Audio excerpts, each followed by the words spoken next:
Bismillahirrahmanirrahim. Assalamualaikum warahmatullahi wabarakatuh. Welcome back to my video. So here I wanna make a review. I think this is the last review dari pertemuan pertama sampai pertemuan ke-7 sebelum UTS. Jadi mengenai materi Introduction to Linguistics selama 7 pertemuan ini, kita telah mempelajari bagian dari core linguistik dari fonetik, fonologi, morfologi, dan sinteks.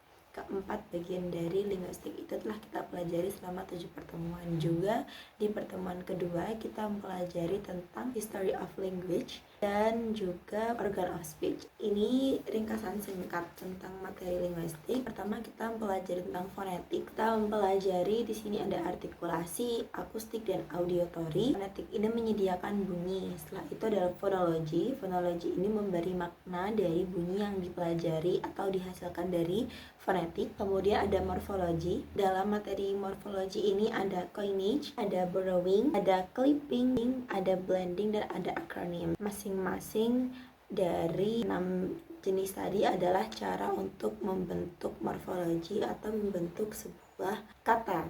Setelah morfologi kita mempelajari tentang sinteks. Kaidah mempelajari sinteks itu untuk memahami bahwa frasa ataupun klausa ataupun kalimat tersebut benar atau tidak. Singkatnya dari core linguistik dari fonetik sampai sinteks seperti itu. Kemudian untuk history of language, di situ kita memahami bahwa bahasa Inggris itu mengalami perubahan juga dari waktu ke waktu tentang perkembangan bahasa itu sendiri. Jadi bahasa Inggris juga terdiri dari Old English, Middle English, dan Modern English. Dan untuk note for this subject, I think linguistik ini menjadi salah satu matkul favorit karena dibawakan dengan Mr. Syafrianto. Itu menyenangkan dan ringan. Linguistik yang digadang-gadang orang itu susah, terlebih dalam materi sinteks.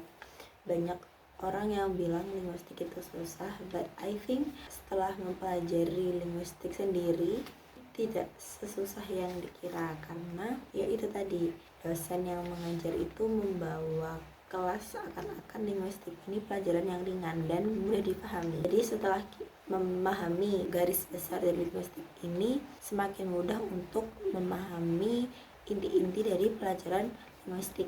Apakah materinya ini butuh more example atau illustration? Menurut saya hanya butuh lebih example atau diberi semacam latihan soal, karena sejauh dari pertemuan pertama sampai pertemuan ke-7 kita hanya melakukan latihan soal di bab sinteks saja. Dan gimana tips and trick saya sendiri untuk mereview materi agar terlihat lebih gampang untuk diingat? Saya sendiri selama pelajaran membawa ini blender note ini yang saya catat dengan pemahaman bahasa saya sendiri. Ini contoh catatan untuk materi sinteks. Dan ini pun jika dibaca dengan orang lain, belum tentu orang lain paham dengan maksud tulisan saya sendiri, karena saya menulis untuk pemahaman diri saya sendiri. Dan minggu sekali saya sering melakukan review materi, entah di kamar ataupun kalau sedang mencari apps lain. Saya akan mengerjakan di perpustakaan, biasanya di perpustakaan Bank Indonesia. Dan materi yang paling sering saya review itu linguistik dan basic grammar. Dan itu cara saya untuk bisa mengingat-ingat atau mereview materinya agar lebih gampang. I think that's all enough. I'm sorry if there are any mistake from me. And wassalamualaikum warahmatullahi wabarakatuh.